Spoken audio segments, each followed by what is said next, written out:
धर्मार्थ काम मोक्षा है चतुर्विध पुरुषार्थ है ಧರ್ಮ ಅರ್ಥ ಕಾಮ ಮತ್ತು ಮೋಕ್ಷ ಎಂಬ 4 ಪುರುಷಾರ್ಥಗಳು ಮಾನವನ ಜೀವನದ ಮುಖ್ಯ ಗುರಿಗಳಾಗಿವೆ.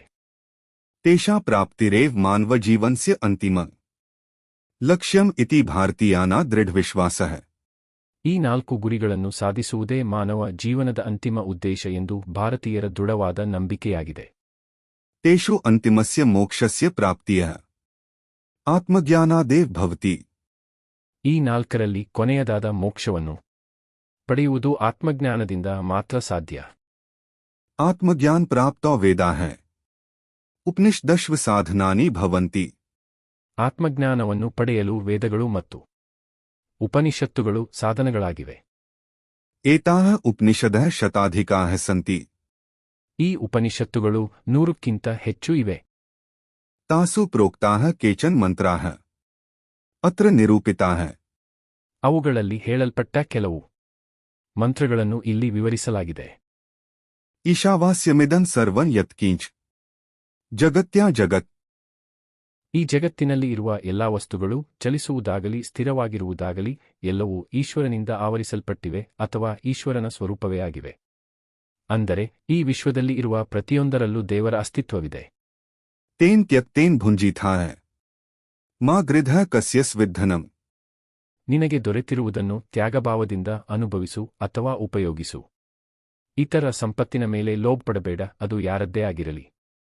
यस्तु सर्वाणि भूतानि आत्मन्येवानुपश्यति. ಯಾರು ಎಲ್ಲಾ ಭೂತಗಳನ್ನು ಜೀವಿಗಳನ್ನು ತಮ್ಮ ಆತ್ಮದಲ್ಲೇ ಕಾಣುತ್ತಾನೋ ಅವನು ಪ್ರತಿಯೊಂದು ಜೀವಿಯಲ್ಲಿಯೂ ತನ್ನದೇ ಆತ್ಮದ ಅಸ್ತಿತ್ವವನ್ನು ಗ್ರಹಿಸುತ್ತಾನೆ. सर्वभूतेषु चात्मान ततो न विजुगुप्स्तेदो. ಎಲ್ಲ ಜೀವಿಗಳಲ್ಲಿಯೂ ತನ್ನ ಆತ್ಮವನ್ನು ಕಾಣುವವನು ಅವನಿಗೆ ಯಾರ ಮೇಲೂ ದ್ವೇಷ ಅಥವಾ ಅಸಹ್ಯತೆ ಇರುವುದಿಲ್ಲ. एको देवः सर्वभूतेषु गूढः सर्वव्यापी सर्वभूतान्तरात्मा. ಒಬ್ಬನೇ ದೇವರು ಎಲ್ಲಾ ಜೀವಿಗಳಲ್ಲೂ ಗುಪ್ತವಾಗಿ ಇರುವನು.